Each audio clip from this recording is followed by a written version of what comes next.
બહેનો ભાઈઓ સાથે અત્યાચાર જુલમ ગુજાર્યો છે એ ખરેખર એ ખોટી બાબત છે। આ ગંભીર બાબત છે। આવનારા દિવસોમાં જો આવીને આવી ઘટનાઓ બનશે તો હવે પછી અમે આદિવાસી સંગઠનો જેટલા અમારા વિસ્તારમાં છે એ બધા એક મંચ ઉપર આવીને આવી ઘટનાઓને હંમેશા ચલાવી લઈશું નહીં અને અમે આવી ઘટનાને વખોડી કાઢીએ છીએ અને અમે આવનારા દિવસોમાં આ જે ઘટનાઓ બની એના બાબતે અમે અલગ અલગ સંગઠનો વિવિધ ગ્રુપો લઈને સરકારની ઓફિસો સામે અમે આવેદનપત્ર આપવા માંગીએ છીએ।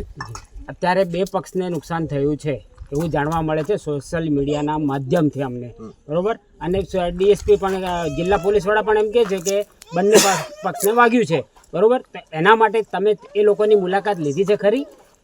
ના, અત્યારે અમે માત્ર પાળિયા ગામના બહેનો ભાઈઓ અને આગેવાનોની જ મુલાકાત લીધી છે। જાણવા મળ્યું છે કે તો ખરેખર જે એકદમ સરકારની જે બાબતો તરફેણ કરે છે એ ખરેખર જૂઠ છે, એકદમ જૂઠ છે। હકીકતમાં એમને તપાસ કરવી જોઈએ તો બંને તરફીના લોકોને જાણવું જોઈએ, ન્યાય મળવો જોઈએ। અત્યારે એવું નહીં, સરકાર હંમેશા સરકારના અધિકારીઓ કર્મચારીઓની તરફેણમાં અત્યારે જે સોશિયલ મીડિયામાં વાતો થઈ રહી છે, અત્યારે અહીંયા જાત તપાસ કરતો જોતો હકીકત આવી કોઈ બાબત નથી। આદિવાસીઓ ઉપર અત્યાચાર થયો છે, આદિવાસીઓ પર જોર હુકમી થઈ છે, એકદમ જુલમ થઈ રહ્યો છે। આ અમે જાતે તપાસ્યું અને બહેનો દ્વારા ભાઈઓ દ્વારા જાણ્યું છે।